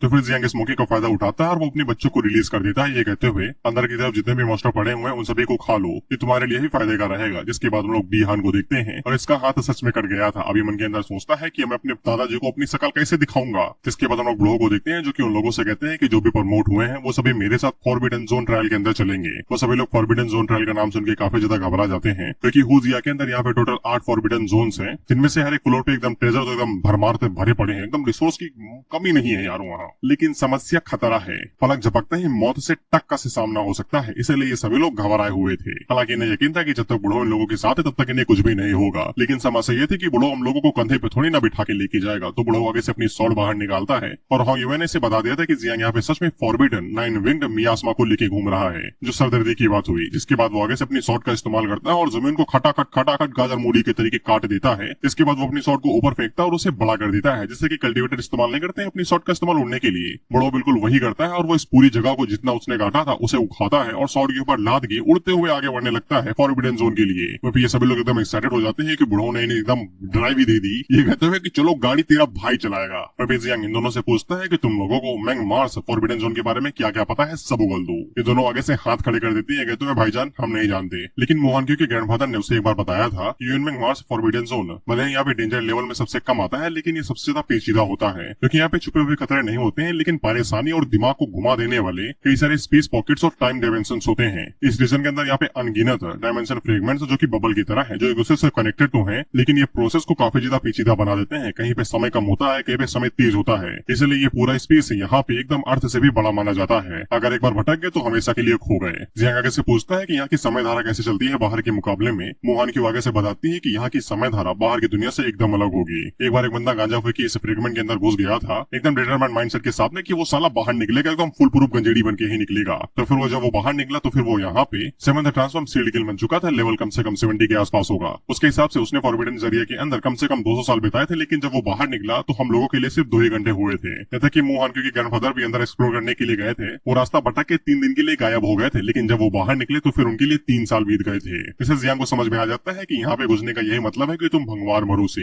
अपॉर्चुनिटीज और रिस्क कभी भी आ सकते हैं, रैंडम है ये चीजें। लेकिन लोग आगे से कहते हैं कि चिंता न करो, जब तक बुढ़ो हमारे साथ है तब तक हमें कुछ भी नहीं होगा, उसे रास्ता अच्छे से पता होगा। फिर जियांग अपने मन के अंदर सोचता है कि ये जगह खतरों से भरी पड़ी है, लेकिन अगर तुम भगवान भरोसे हो तो तुम कहीं ना कहीं पहुंच ही जाओगे। और जियांग को ये भी लगता है कि बुढ़ो यहाँ पे ये सब कुछ उसके लिए कर रहा है ताकि वो यहाँ पे पावरफुल बन सके। इसके बाद हम लोग बुढ़ो को देखते हैं और उन्हें यहाँ पे डर लग रहा था। अगर होंग युए ने यहाँ पे 9 विंग मियास्मा के बारे में पता लगा लिया है तो फिर बियान का ग्रैंडफादर भी इसके बारे में बहुत जल्द ही पता लगा लेगा और वो लोग पक्का वार के इरादे से ही आएंगे। इसलिए जब तक वो लोग यहाँ पे इस डायमेंशन और फॉरबिडन जोन के अंदर है तो फिर उन लोगों के पास इतना टाइम है कि वो लोग यहाँ पे कुछ दोस्त बना सकते हैं उस वॉर से निपटने के लिए। इसके बाद हम लोग यहाँ पे कुछ फैमिली मेंबर्स को देखते हैं जो कि अपने जीनेसस और सन्स के लिए वहाँ पे आए थे, और उन्हें जैसा ही पता चलता है कि बुढ़ो ने पूरा कॉन्टिनेंट उठा के लेके चले गए हैं तो फिर इन्हें ऐसा लगता है कहीं बुढ़ो उन बच्चों के साथ रेबेलियन या फिर गद्दारी तो नहीं करना चाहता। इसके बाद जो लोग डुवान के बारे में सोचते हैं कि वो कहाँ पे है, तो फिर हम लोग डुवान को देखते हैं जो कि इन सभी फैमिली मेंबर्स की तरफ आगे बढ़ रहा था। वहीं पे बुढ़ो ने मैसेज करके बता दिया था कि वो किसी काम से इन सभी बच्चों को फॉरबिडन जोन लेके जा रहा है और वो रैंकिंग सिलेक्शन डे वाले दिन वापस आ जाएंगे। तब तक फैमिली मेंबर्स और बाकी सभी चीजों की जिम्मेदारी यहाँ पे डुवान के कंधों पे है। अगर कोई रिस्पॉन्सिबिलिटी या फिर कोई कैजुअलिटी होती है तो वो उसकी जिम्मेदारी ले लेंगे। डुवान आगे से कहता है ये बुढ़ा पक्का गांजा पी के मुझे सब दे रहा है, साला मेरा सर दर्द हो रहा है इसकी जिम्मेदारियां उठाते उठाते। इसके बाद डुवान यहाँ पे जैसे ही आता है तो वो सभी फैमिली मेंबर्स यहाँ पे डुवान से कहने लगते हैं कि हमारे बच्चे कहाँ हैं, अगर उसे खुश हो गया तो फिर तुम जानते हो ना क्या होगा। डुवान आगे से कहता है बोलती बंद रखो और जिन पैरों से उन्हीं पैरों से वापस लौट जाओ, इससे पहले कि मैं तुम्हारी बुद्धि लाल कर दूं। सिलेक्शन वाले दिन वो सभी वापस आ जाएंगे, तब तक कोई भी चिल्ला पिल्ली नहीं, भाग जाओ यहाँ से। और फिर डुवान अपने मन के अंदर सोचता है कि भले ही ये सब कुछ यहाँ पे उस दमदार लड़के बारे में हो जिसको तुमने ढूंढा है, लेकिन फिर भी क्या इतनी जल्दबाजी ठीक थी? फॉरबिडन जोन ही लेके चले जाओ वो भी सब बच्चों को। इसके बाद यहाँ पे डुवान को 9 विंग मियास्मा के बारे में याद आता है कि बुढ़ो ने कुछ ऐसा कहा था, तो फिर उसे भी यहाँ पे अब शक होने लगता है। अभी बुढ़ो ने एक मैसेज यहाँ पे जियांग के लिए भिजवा दिया था और वहाँ पे जियांग को बता देते हैं कि जियांग के पास अपने कुछ टैबू है और एकदम सीरियस मैटर है, इससे मैं उसे लेके फॉरबिडन जोन जा रहा हूँ और कुछ टाइम के बाद वापस आऊंगा। जब तक हम लोग बाहर आते तब तक तुम यहाँ पे कुछ दोस्त ढूंढने की कोशिश करो और कुछ सील्ड किंग्स को भी, क्योंकि जब हम वापस आएंगे तो फिर हमारा सामने एक बहुत बड़े बैटल से भी हो सकता है। वहाँ पे जियांग का आगे से सर दर्द होने लगता है क्योंकि जियांग ने यहाँ पे कई सारे कांड किए थे। उसने जो आग वाली तीर वाले बंदे को मारा था वो हुआंग फैमिली का एक प्रोडिगी था, और साथ ही में उसने जो बिहान के साथ किया है वो तो कुछ ज्यादा ही हाई लेवल की चीज है, खुद को बेचारा संतुष्ट भी नहीं कर पाएगा वो बिना लड़की के। और ऊपर से जियांग के पास यहाँ पे कुछ टाबू भी है जिसका सामना हर कोई नहीं कर सकता है, इसलिए ये टफ चैनल जो होने वाला था जियांग के लिए। खैर अब जियांग के पास यहाँ बस एक ही चारा था, वो था एलाई ढूंढना और कुछ भी नहीं। इन लोगों के पास यहाँ पे टोटल 4 सील्ड किंग्स हैं जो कि एकदम पावर हाउस लेवल के हैं, लेकिन इसके बावजूद वो लोग इतने बड़े बैटल को होल्ड नहीं कर पाएंगे, इन्हें और भी ज्यादा लोगों की जरूरत पड़ेगी। इसलिए जियांग यहाँ पे मू फैमिली और मर्चेंट फैमिली यानी कि लू फैमिली से मिलने के लिए जा रहा है, क्योंकि वो लोग यहाँ पे बैठ के टाइम वेस्ट नहीं कर सकते हैं। इस पे टैंक जिन काफी ज्यादा खुश हो जाते हैं क्योंकि आज तक उसने जियांग को इतना ज्यादा कॉन्फिडेंट नहीं दिखा था। इसके बाद हम लोग बुढ़ो को देखते हैं जो कि होंग युए से पूछता है कि जब हम लोग वापस लौटेंगे तो फिर हमें क्या करना चाहिए। हालांकि होंग युए को कोई फर्क नहीं पड़ता है, वो आगे से कहती है कि हमारे छोटे जूनियर ब्रदर के पास में यार 9 विंग्ड मियास्मा है जो कि कूल बात है, काश मेरे पास भी होता, मैं एक को पालना चाहती हूँ। बुढ़ो उसे कहते हैं थोड़ा गम खाओ, सीरियस हो जाओ यार, हमारी फटी पड़ी है 2 दिन से, आप भागने नहीं गए और तुम बता रहे हो कि तुम्हें भी एक पालना है। पहले ही हम लोग पालतू पाल के रखे हैं और ना तो मुसीबत बढ़ाओ। इस पे होंगे वे आगे से बताते हैं कि डाजिया के पास जीरो टॉलरेंस है, यानी कि सहनशीलता है किसी टाबू चीज के लिए, और 9 मियास्मा विंग्ड के लिए तो बिल्कुल भी नहीं। वो लोग इस चीज को चाह के भी ठीक नहीं कर सकते, इसलिए इन लोगों को यहाँ पे डायरेक्ट जेनगाओ को मारना ही पड़ेगा अगर वो मुसीबतों से बचना चाहते हैं तो। इस पे बड़ा उससे कहते हैं थोड़ी सी तो बुद्धि लगा लो यार, साला मैंने अपनी पूरी रेपुटेशन और पूरी जिंदगी यहाँ पे लगा दी सिर्फ पागलों की फौज पालने में। दरअसल बड़ों ने यहाँ पे 3 डिसेबल बनाए हैं। सबसे पहले यहाँ पे होंगे हुए है, इसको घंटा फर्क नहीं पड़ता किसी चीज से, वो एकदम राउडी है, जो मन में आता है वो करती है, दुनिया का ही तेल लेने। इसके बाद जेगोंग आता है जो कि 1 नंबर का पगलेट और एकदम जिद्दी है, जो मन में आता है ये भी वही करता है और हमेशा सर दर्द देते रहता है बड़ों को। जिसके बाद तीसरे नंबर पे आता है जियांग,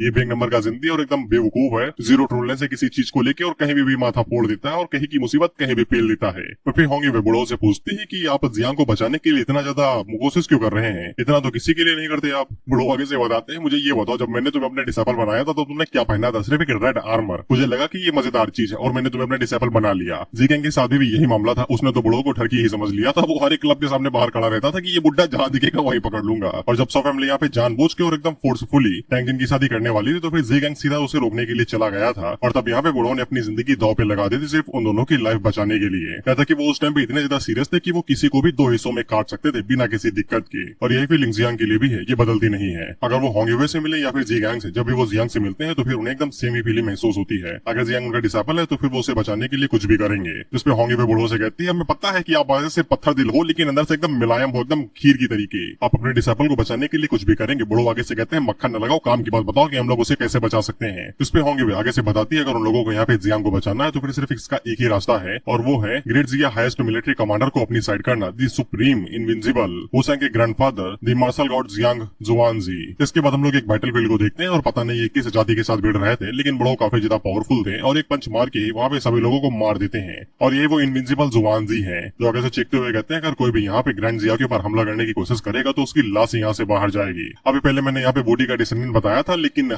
बड़वे ट्रांसलेटर ने इसे चेंज कर दिया है, मेरी गलती नहीं है। हुसैन का जो डिसेंडेंट था वो बूटी है ना, तो इसका नाम चेंज करके यहाँ पे जुआनजी कर दिया है। दोबारा कहूंगा बड़वे ट्रांसलेटर की गलती है, मेरी नहीं। फिर जुआनजी को महसूस होता है कि बड़ो उसके साथ मेंटल कनेक्शन करने की कोशिश कर रहे हैं, जबकि उन्हें पता था कि वुसेंग यहाँ पे उस कंपटीशन के अंदर फर्स्ट प्लेस हासिल करेगा। इसलिए वो बड़ो से पूछते हैं यहाँ पे कहा ले आए हो, कहीं वुसेंग के साथ कुछ गड़बड़ तो नहीं हो गई। इस पे बड़ो से बताते हैं कि मैं यहाँ पे तुम्हारे साथ एक डील करने के लिए आया हूँ और वुसेंग को कुछ भी नहीं हुआ है। इस पे बड़ो यहाँ पे जुआनजी को बताते हैं कि उन्होंने जियांग को अपना नया डिसेबल बना लिया है। उसके पास भले यहाँ पे डिवाइन क्रिएशन टाइप का टैलेंट है लेकिन उसके पास यहाँ पे कुछ टाबू भी है, 9 मियास्मा विंग्स, इसीलिए वो किसी भी कीमत पे उसे प्रोटेक्ट करना चाहते हैं। हालांकि जुआनजी आगे से कहता है अगर वो चीज टाबू है तो फिर हमें उसे तुरंत ही मार देना चाहिए, उसे बचाने के बारे में सोचे क्यों रहे हो, तुम्हें क्या लगता है कि मैं खाली बैठा हूँ क्या। इस पे बड़ो उससे कहते हैं कि तुम सच में इरादा बना चुके हो क्या, तो जुआनजी आगे से कहता है कि शर्तें बताओ। इस पे बड़ो यहाँ पे फॉरबिडन जोन के अंदर कोई हॉल के बारे में बताते हैं, ये कहते हुए कि मैं वुसेंग को वहाँ पे लेके जा रहा हूँ और उसे कुछ कमाल का दूंगा। इसलिए जुआनजी को यहाँ पे लालच आ जाता है क्योंकि अपने बच्चों की तरक्की कौन ही नहीं देखना चाहेगा। और वैसे उस फॉरबिडन जोन के अंदर कई सारे ट्रेजर से भरे पड़े हैं, अगर वुसेंग को कुछ मिल जाता है तो फिर उसी की तरक्की होगी। जुआनजी इस चीज के लिए मान जाता है लेकिन उसकी भी एक कंडीशन है कि जियांग को यहाँ पे कंपटीशन के दौरान में फर्स्ट पोजीशन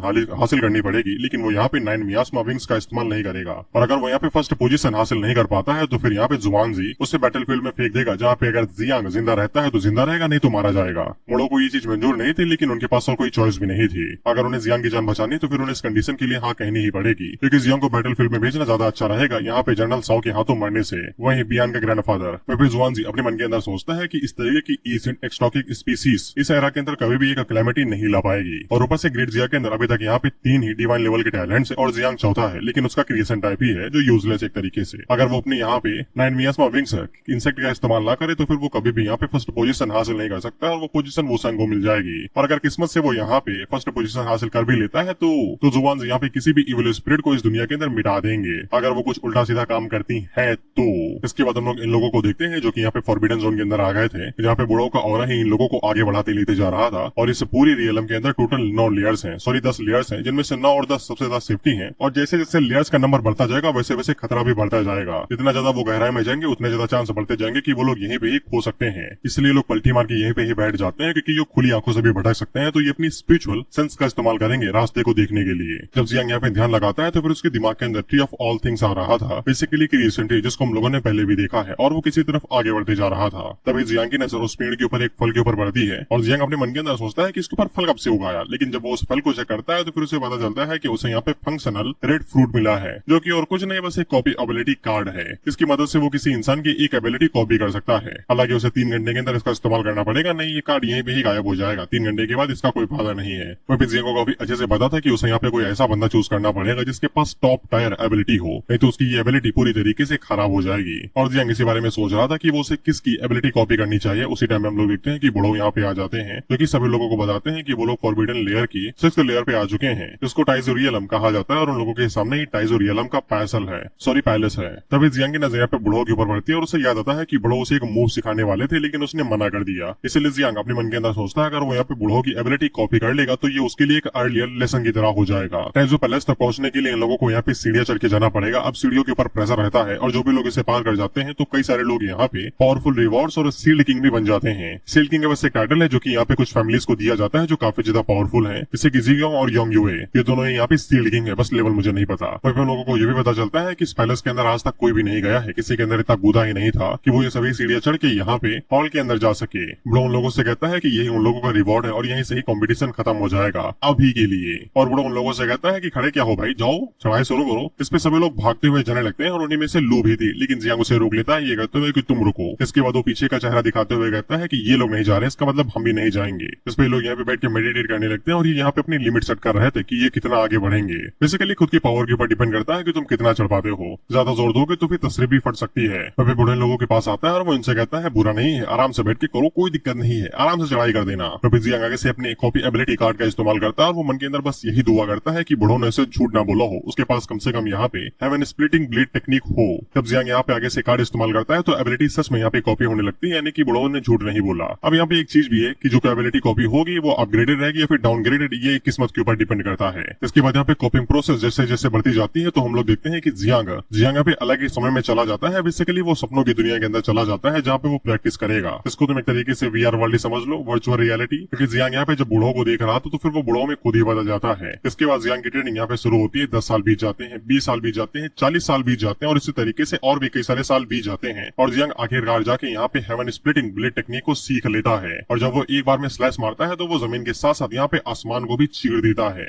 और जियांग हम लोगों को बताता है कि एक आदमी खुद को यहाँ पे अर्थ के हिसाब से मनाता है, इसके बाद अर्थ उसको हेवन के हिसाब से बनाती है, इसके बाद हेवन यहाँ पे खुद ब खुद दाव में बदल जाता है। और ये जो बुड्ढा है ये और कोई नहीं जियांग ही है, बस VR वर्ल्ड है जहाँ पे वो कॉपी एबिलिटी करने के लिए आया और ये एबिलिटी यहाँ पे अपग्रेडेड वर्जन थी, डाउनग्रेडेड नहीं थी। बेसिकली वो यहाँ पे हेवन स्प्लिटिंग ब्लेड को अब यहाँ पे 4 फॉर्म्स के अंदर यूज कर सकता था, जबकि बुढ़ो सिर्फ एक ही फॉर्म के अंदर कर पाते हैं। फिर भी होंगे वे बुढ़ो से कहती है कि हमारे छोटे भाई के साथ कुछ गड़बड़ तो नहीं है ना, कहीं वो सो तो नहीं गया, सब लोग जा चुके हैं, बस यहीं पे बैठा हुआ है। बुढ़ो को भी यहाँ पे कुछ गड़बड़ लग रही थी। उसी टाइम पे हम लोग देखते हैं होंगे की जो शॉट थी वो आगे से हिलने लगती है जियांग के प्रति। सिर्फ होंगे की शॉट ही नहीं, यहाँ तक कि बुढ़ो की भी शॉट भी आगे से हिलने लगती है जियांग के लिए। लेकिन इन लोगों को ऐसा लगता है कि ये शॉट यहाँ पे ज़ीगोंग की वजह से हिल रही है। दरअसल ज़ीगोंग पहले एक बहुत अजीब तरीके का जीनियस हुआ करता था। उसे ऐसा लगता था कि यहाँ पे हेवन स्प्लिटिंग ब्लेड टेक्निक को बांट के और भी कई सारी फॉर्म्स के अंदर डिवाइड किया जा सकता है, लेकिन जब उसने यहाँ पे ये कल्टीवेट करने की कोशिश की तो वो बहुत बुरी तरीके से फेल हो गया और हमेशा के लिए एक लेवल पे ही अटक गया। इसलिए इन लोगों को यही लगता है कि यहाँ पे ज़ीगोंग ने सक्सेसफुली यहाँ पे इस टेक्निक को सीख लिया है कि वो इन टेक्निक को यहाँ पे अलग अलग मूव्स के अंदर भी ट्रांसफॉर्म कर सकता है, डिवाइड कर सकता है। लेकिन बुढ़ो अब यहाँ पे 50-50 थे। उन्हें भी लग रहा था कि ये ज़ीगोंग की वजह से भी हो सकता है और ये जियांग की वजह से भी हो सकता है, या फिर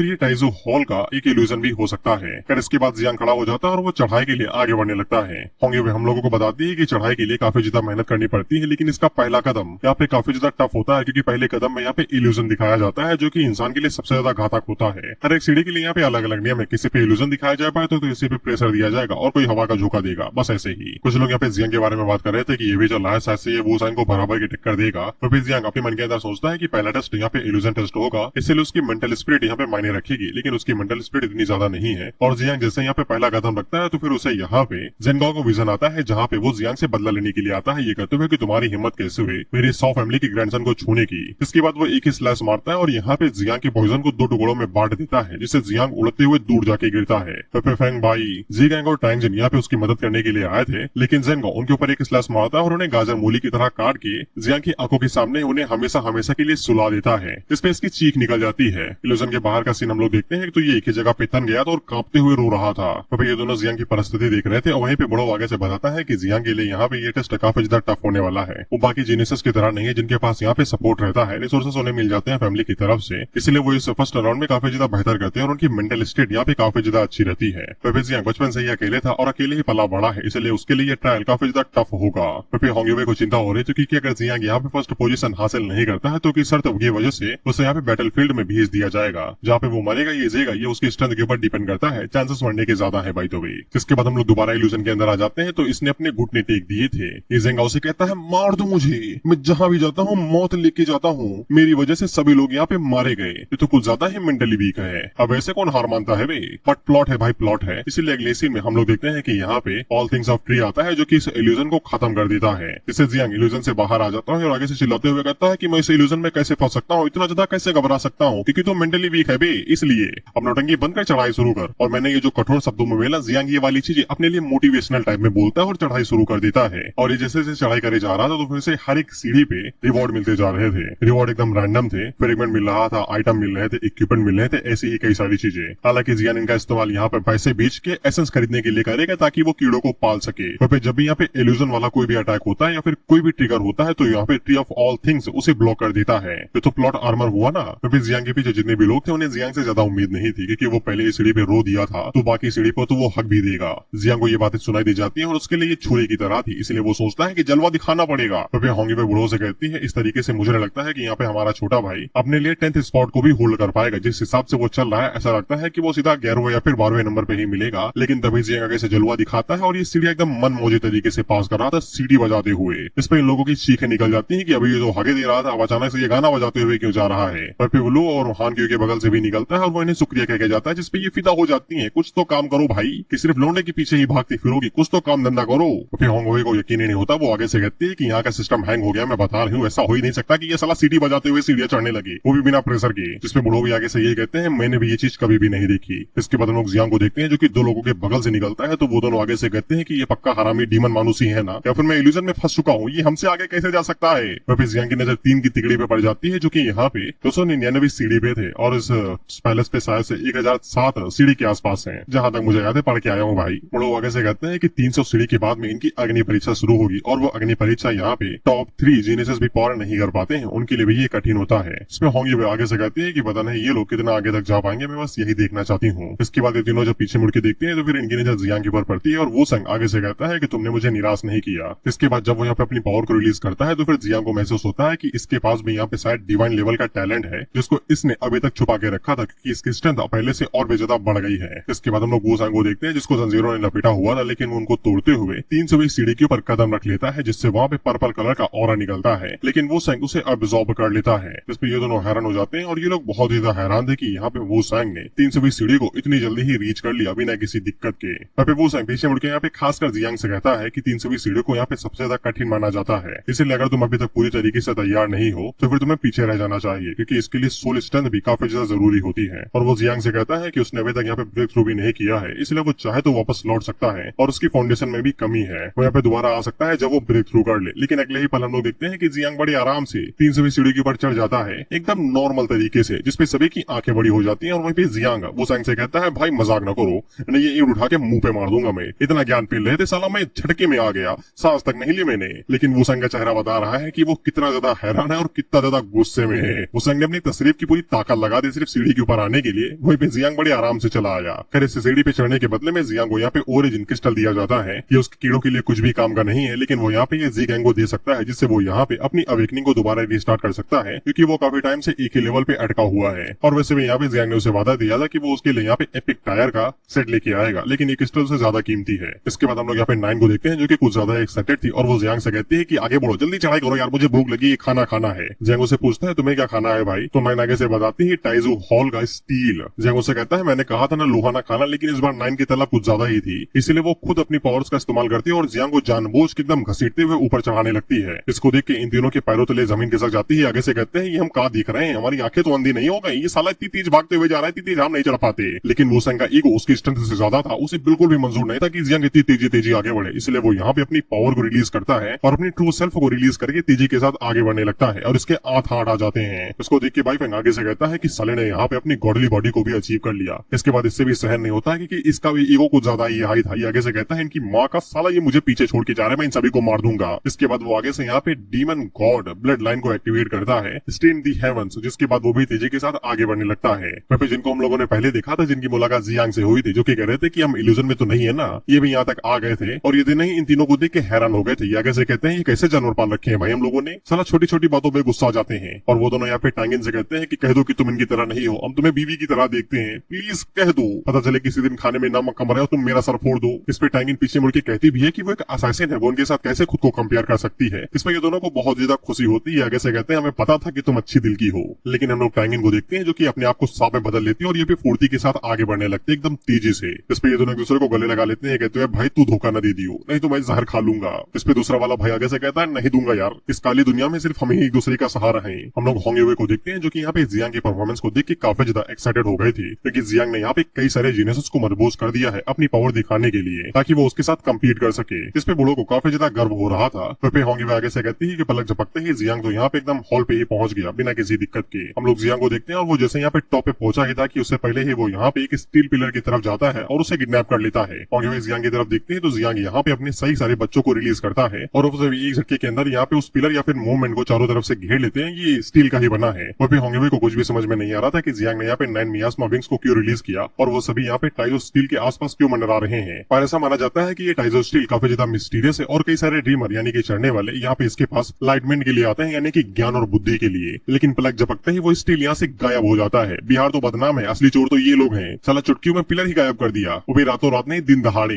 ताकि बूढ़ो भी हैरान हो जाते हैं। वो मन के अंदर सोचता है इसने पूरा स्टील ही एब्जॉर्ब कर लिया, ये इसके साथ करेगा क्या। इसके बाद हम लोग वो संग को देखते हैं और वो जैसे ही देखता है कि जियांग पहले ही हॉल के पास पहुंच चुका है तो वो आगे से गिव अप कर देता है, ये कहते हुए कि जब हम दोनों यहाँ पे ग्रैंड जिया प्रोडिजी रैंकिंग के अंदर भिड़ेंगे तो फिर मैं अपनी पूरी जान लगा दूंगा। यानी कि इसके बाद एक और कंपटीशन होगा, कितने होंगे भाई। खैर बॉयफ्रेंड आगे से कहता है वो संग ने यहाँ पे गिव अप कर दिया है तो फिर हम भी लोग गिव अप करते हैं। जिस पे टांगिन आगे से कहती है कि हमारी जान निकल चुकी है भाई, अगर हम लोग और ज्यादा आगे बढ़ेंगे तो इससे हमारे एसेंस को और ज्यादा नुकसान होगा। तो ये दोनों खुश थी कि जियांग आगे से काफी ज्यादा पावरफुल हो चुका है और उसने यहाँ पे मिशन को कंप्लीट कर लिया है। इसके बाद हमें रैंकिंग बताई जाती है, लेकिन रैंकिंग हमें पता है तो जानने के बारे में जरूरत नहीं। हालांकि बड़ो आगे से कहते हैं कि बिना जियांग के वो लोग भी इतना ज्यादा दूर न जा पाते, जियांग की वजह से ही वो लोग मोटिवेट हुए और आगे बढ़ते रहे। इस पे होंगे आगे से कहती है कि ये वाली जनरेशन हमारी वाली जनरेशन से कई गुना ज्यादा स्ट्रॉन्ग है। लेकिन वो जियांग की तरफ देखते हुए कहती है कि हर कोई जवाहर जा चुका है, लेकिन ये अभी तक वहाँ पे ही क्यों रुका हुआ है, एकदम खड़ा सा है। तो फिर हम लोग अंदर का सीन देखते हैं और हम लोग 9 को देखते हैं और ये पिलर के साथ चिपक ही गई थी, मतलब चिपक ही गई थी, सीटी बजाते हुए चिपकी हुई थी, छोड़ नहीं रही थी उसे। वहीं पे इसका लेवल धड़ाके से बढ़ रहा था, 22 से सीधा 25, 25 से सीधा 27। वहीं पे 9 तो पहले इसे खाना चाहती थी, लेकिन अब वो इसको साथ ही ले आई है और इसको हमेशा घोंसले में ही रखेगी। वहीं पे ये पिलर यहाँ पे सच में काफी ज्यादा कमाल का था। यहाँ पे 9 के साथ साथ जो भी छोटे मोटे इंस्ट्रक्ट थे उनकी भी वैल्यू को बढ़ा रहा था, उनकी भी यहाँ पे लेवल बढ़ रही थी।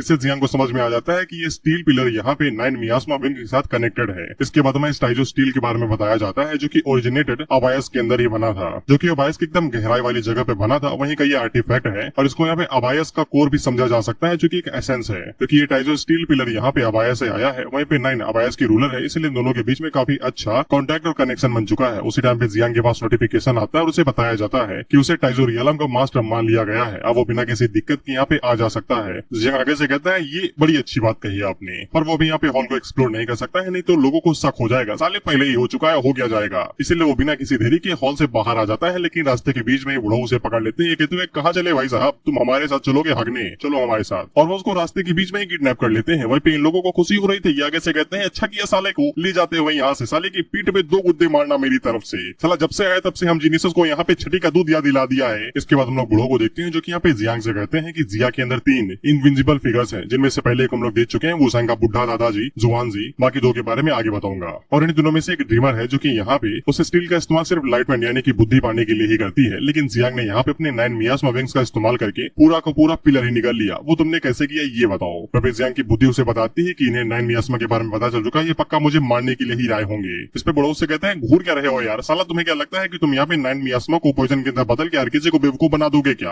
हर कोई नशा नहीं करता है मेरी तरह, मैं अपनी नशीली आंखों से झूठ पकड़ लेता हूँ। वहीं पे होंगे जियांग का मजाक उड़ाई जा रही थी, ये कहते हैं कितना भोला है ये, सीधी सी शकल ना बनाओ, क्यूट लगते हो। इससे जियांग को समझ में आ जाता है कि ये उसे मारेंगे नहीं, बस उसकी गुद्दी लाल करेंगे। इसके बाद जियांग इन्हें बता देता है कि टाइजो स्टील और 9 मियास्मा का एक दूसरे के साथ काफी अच्छा खासा कनेक्शन है, वो दोनों ही अबाया से आए हैं और उनका सेमी ओरिजिन है। या फिर तुम ये भी कह सकते हो कि वो स्टील यहाँ पे 9 मियास्मा का ही है जो उसे वो अपने साथ लेके चली गई। और लोग आगे से कहते हैं ठीक है, लेकिन क्या तुम्हें ये पता है कि तुम जिस चीज का इस्तेमाल कर रहे हो वो पूरी जिया के अंदर पूरी तरीके से टाबू एकदम बैन है। अब तुम्हारे पास यहाँ पे 2 ऑप्शन बचते हैं, या तो जियांग हमेशा के लिए यहीं पे ही रुक जाए और हमेशा एक एग्जाइल यानी कि भगोड़े की तरह यहीं पे ही जिए, लिए और अपना जीवन यापन करे जैसे वो करना चाहे। दूसरा ऑप्शन ये बचता है कि जियांग यहाँ पे बुढ़ो के साथ वापस जाए और अपने सर्वाइवल के लिए कई सारे लोगों के साथ लड़ाई करे जो उसे मरा हुआ देखना चाहते हैं। यहाँ तक कि उसका सामना जनरल और 3 इनविंसिबल लोगों से भी हो सकता है जिनके बारे में बुढ़ो ने अभी बताया। इससे जियांग को समझ में आ जाता है कि बुढ़े ने उसकी मदद ही की है यहाँ पे ले आके, लेकिन क्यों, वो दोनों तो बस एक ही बार मिले हैं ना। वह भी होंगी भाई जियांग से कहती है कि सोच क्या रहे हो भाई, सवाल पूछा गया है, जवाब दो जल्दी से। तो जियांग आगे से एकदम अच्छे बच्चे की तरह जवाब देता है कि उसके पास भले यहाँ पे टैबू है लेकिन उसने अभी तक यहाँ पे सिर्फ बुरे लोगों को मारा है, उसने कुछ भी यहाँ पे गलत नहीं किया है। जब उसने यहाँ पे कुछ भी गलत नहीं किया तो फिर उसे भागने की जरूरत ही क्या है। जिसपे बूढ़ो आगे से खुश हो जाते हैं क्योंकि इन्हें जियांग से यही उम्मीद थी कि वो सही फैसला ही चूज करेगा, भागने की सिवा पे सामना करेगा। यहाँ तक कि वो ये भी कहते हैं कि जी गैंग भी तुम्हारे जितना अच्छा नहीं था तुम्हारे टाइम पे।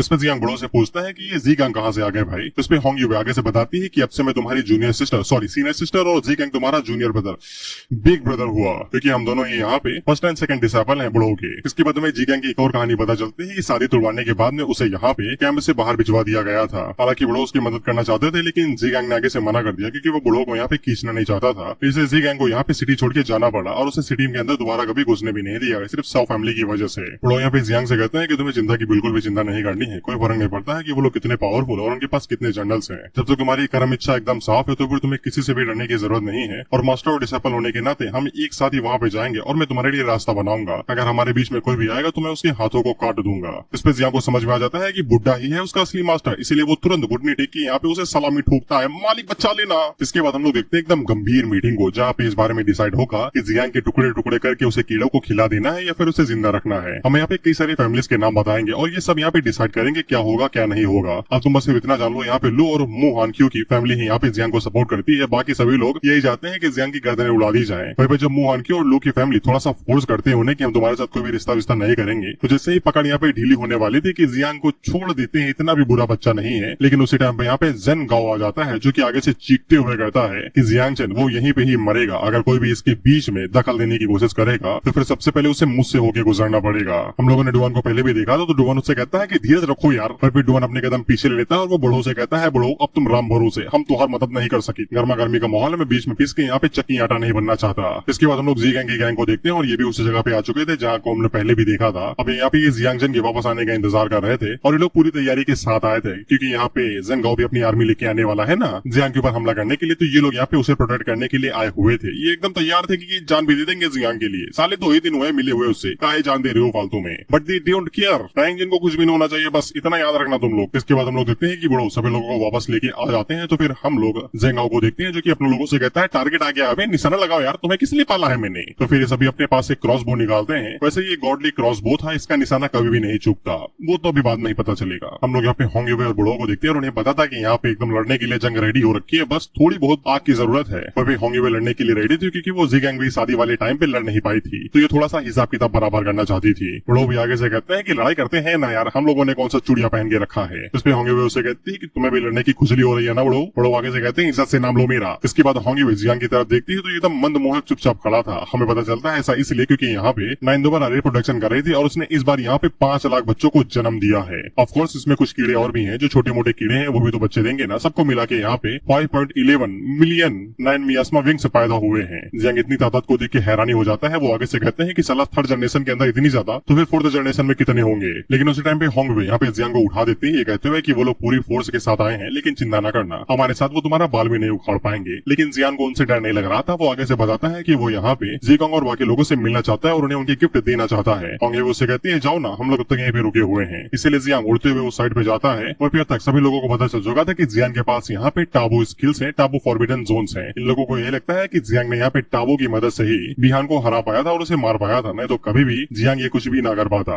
तभी मुहान क्यों और ल्यूको जियांग की चिंता हो रही थी, लेकिन ये दोनों कुछ भी नहीं कर सकती हैं सिवाय दूर से खड़े होकर देखने के। इधर हम लोग जियांग को देखते हैं जो कि यहाँ पे इन लोगों के पास आता है और तुमने देखा कि घर वाले पहले आते हैं मदद करने के लिए, इसीलिए परिवार सबसे पहले है। जियांग के पास जो यहाँ पे एपिक क्रिस्टल था वो यहाँ पे जीकोंग को दे देता है, ये कहते हुए इसकी मदद से तुम ब्रेक थ्रू कर पाओगे। फिर जीकोंग भी क्रिस्टल को देख के काफी ज्यादा हैरान हो गया था क्योंकि वो इसकी मदद से यहाँ पे ब्रेक थ्रू कर पाएगा। इसके बाद वहाँ पे टैंग जिन के लिए एक स्कार्फ निकालता है, फिर डुआनफेंग के लिए वो यहाँ पे एक धनुष निकालता है, फिर बुलैंग के लिए वो यहाँ पे एक गोल्ड डैगर निकालता है और यून साओ के लिए यहाँ पे प्लेटिनम गोल्ड सेट वो भी बिकनी निकालता है। अबे उसको पहने की कहाँ पे वो, ये सोचो तुम अंदर। इसके बाद हम लोग जन गांव को देखते हैं जो कि तैयार था भाई धनुषबाणी करने के लिए। महाभारत यहीं पे ही शुरू होती है, उससे पहले ही डुआन आगे से कहता है रुक जाओ यार, कम से कम 100 से ज्यादा जीनियस हैं, इस लड़ाई के चक्कर में अगर वो चपेट में आ गए तो फिर हमें भारी ज्यादा नुकसान होगा, इसलिए सबसे पहले हमको बड़ों से बात कर लेने दो। जिसपे जी जियांग आगे से कहता है कि ठीक है, अगर बड़ो यहाँ पे किसी का फायदा नहीं देखता है तो फिर सबसे पहले मैं उसे ही मारूंगा। इसलिए डुआन आगे बढ़ता है और वो बड़ो से रिक्वेस्ट करता है कि जियांग को यहाँ पे दे दिया जाए, उसे सेक्रीफाइस करना ज्यादा बेहतर रहेगा, क्योंकि अगर ये लोग आपस में लड़ते हैं तो फिर इन्हें बहुत ज्यादा नुकसान होगा और कई सारे लोग मारे जाएंगे। लेकिन हम लोग बड़ो को देखते हैं जो कि आगे से साफ कर देते हैं, मुझे जिंदगी में कभी पछतावा नहीं हुआ तो आज भी नहीं होगा, और ये भी जान लो कि मैं यहाँ पे कम से कम 150 जीनियस लेके आया हूँ, जिनको मैं यहाँ पे फॉरबिडन जोन लेके गया था, और साथ ही मैं उनको यहाँ पे टाइजू हॉल का सैर भी करवा के लाया हूँ। अभी जो टाइजू हॉल की सैर थी, इससे यहाँ पे कई सारे रिवॉर्ड और रिसोर्स भी मिले थे उन सभी जीनियस को। तो जो उन जीनियस की फैमिली थी वो सभी यहाँ पे कर्जे में आ जाते हैं बुढ़ो के, क्योंकि बुढ़ो ने यहाँ पे जो कारनामा उनकी फैमिली के लिए किया है आज तक किसी ने नहीं किया था। और अगर वो लोग यहाँ पे ऐसे ही यहाँ पे बुढ़ो के खिलाफ जाएंगे तो वो खुद की ही नजरों में बेइज्जत हो जाएंगे। मानवा का लॉजिक है, कुछ भी नहीं कर सकते। इसलिए आधे से ज्यादा अब यहाँ पे बुढ़ो का सपोर्ट करने लगे थे कि जियांग को ना ही मारो तो ही ठीक है, बच्चा ही तो है। अतः की डुआन भी उन लोगों से यही कहता है कि तुम लोगों ने देखा कि बुढ़ो ने कितना ज्यादा हम लोगों के लिए कंट्रीब्यूट किया है, हम लोग ऐसे कैसे यहाँ पे किसी के खिलाफ कुछ ऐसा कर सकते हैं। लेकिन हम लोग जेनगाओ को देखते हैं जो कि आगे से यहाँ पे अपनी सॉर्ड एनर्जी को रिलीज करता है और उन लोगों से कहता है, जॉब साला इतना तो साला पार्टी के एमएलए नहीं पलटते हैं, पार्टी जितना तुम लोग पलटी ले रहे हो, कभी इधर कभी उधर। जियांग जन यहाँ पे टाबू रूल्स को ओबे करता है, इसीलिए उसे यहाँ पे लॉ के हिसाब से मारना ही पड़ेगा। और वो बड़ों से कहता है अगर तुम यहाँ पे जियांग को प्रोटेक्ट करोगे तो फिर तुम भी यहाँ पे टाबू के साथ ही माने जाओगे और तुम्हें भी यहाँ पे लॉस का सामना करना पड़ेगा। और वो यहाँ पे जीनियस का फायदा नहीं उठा सकता है इस मैच को गंबल करने के लिए, ताकि वो उनकी मदद से यहाँ पे खुद को और जियांग को बचा सके। फिर जेन का उन्हें जो एबिलिटी यहाँ पे इस्तेमाल की थी तो फिर उसकी सॉर्ड एनर्जी से यहाँ पे एकदम पानी सा आ गया था, बिल्कुल एक समुद्र की तरीके। फिर जितने भी लोग थे उन्हें ये लग रहा था कि अब तो जियांग की कबर खुदे ही भाई, उसको यहाँ पे जल समाधि मिलेगी। वो यहाँ पे जियांग से कहते हैं कि तुम मेरे साथ रहोगे, और वो होंगयुए से कहते हैं जाओ और जाके बच्चों को संभालो, उन्हें कुछ भी नहीं होना चाहिए। तो फिर हम लोग जियांग को देखते हैं जो कि यहाँ पे इन लोगों के ऊपर बैरियर लगा देता है, ये कहते हुए कि जब कुछ गलत होगा मेरे साथ तब तुम लोग यहाँ पे एक्शन करना, तब तक चुपचाप उस बैरियर के अंदर ही रहो। इसके बाद हम लोग बड़ों को देखते हैं जो कि आगे से अपनी सॉर्ड उठा लेते हैं। फिर जियांग उससे कहता है कि तुम अपनी ब्लेड का इस्तेमाल मेरे ऊपर करोगे।